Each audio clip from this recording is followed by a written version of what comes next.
Hello, America. Good afternoon.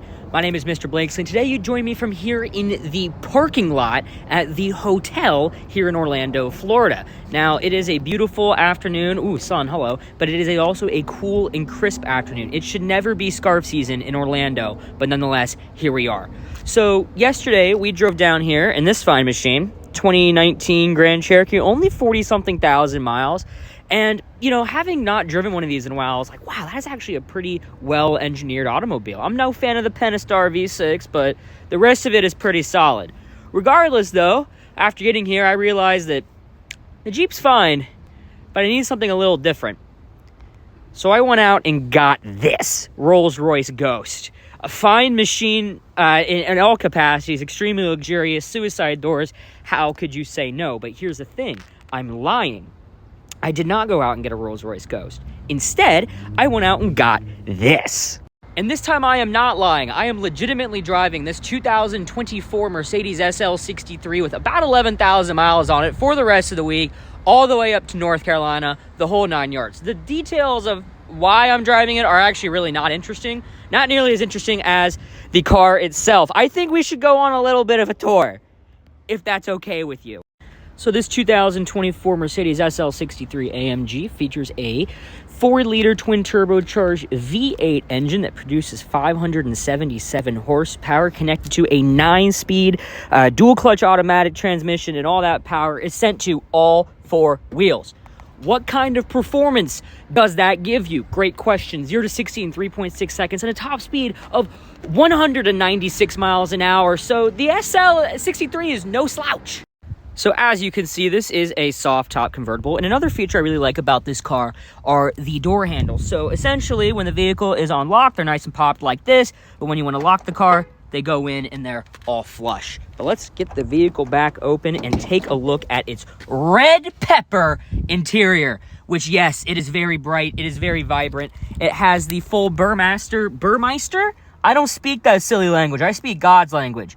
Sound system, it's a $4,500 option. It's got this nice AMG carbon fiber weave all throughout the interior. And, of course, a nice leather-wrapped, heated steering wheel. Longtime Mr. Blakesley enthusiasts know the heated steering wheel means a lot to me. Now, sitting in the SL, like any sports car, is going to be quite tight. You're going to be very close with all your neighbors. As you can see, this actually has back seats. This is the first Mercedes SL to get back seats since the R129 generation that left production in 2002. But as you can see, they're useless.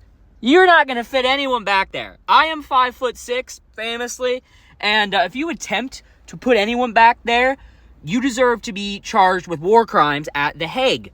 And that's in the Netherlands, and that's far away. But without further ado, I do think it is time to get the old gal started.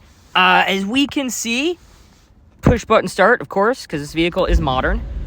And then you get all the screens, all of them.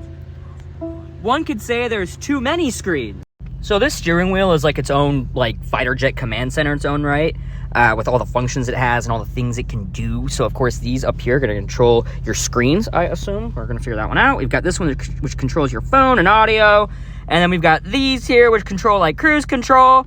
Of course, being a Mercedes, all your seat control is going to be over on the side. You've got heated seats, cooled seats, aero forward, and of course everyone's favorite R.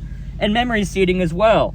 Power windows to the power walls. And of course we've got these 2 mini screen knobs down here on the bottom. This one here controls your drive mode controllers. You can change it from comfort, sport plus, race mode. I don't know if you can hear it, but that also changes the exhaust note as well. And all of that corresponds over here on the screen. I think it's pretty self-explanatory what each of those things do, but, you know, whatever. And then over here, you can individually control your exhaust note or put up the little wing on the back as well. Pretty freaking snazzy. And then we've got the big screen here, which has all the functions. I'm kind of scared of car screens nowadays. I don't like how computers are smarter than me. So, I'm really going to have to figure that one out before I drive it, 800 miles this week. But regardless. But that's the exciting thing, is I get to put 800 miles on this car this week. From here to Tampa, up to Charleston, and from Charleston back home. And I'm excited. I've seen online that the ride might be a bit stiff, so we're going to put that to the test. and just experience it for what it is. I mean, this car, new, was almost 200 grand. And then me gets to drive it about? Sure, most certainly. But before I go and get my phone all set up and deal with the screen, I'm gonna give you what you want. Let's put this exhaust in silly mode. Okay, you heard it, let's do it. Decent. Okay, actually, last one this time. I haven't done any legitimate driving with it yet, so I don't really have enough to put down a solid impression on it yet, but we can still look at the trunk. It's shallow, but it's deep. I think my suitcase will definitely fit fine if I lay it on its side. And then underneath, we have bits and tools and batteries and stuff. Trunk batteries and convertibles. That is my fear right there. And before we end this, Disney World. Stay safe. Don't trust the corporations. Let's go on this adventure together. I think it's going to be really something. This is a power folding trunk. And it is closed. Amazing.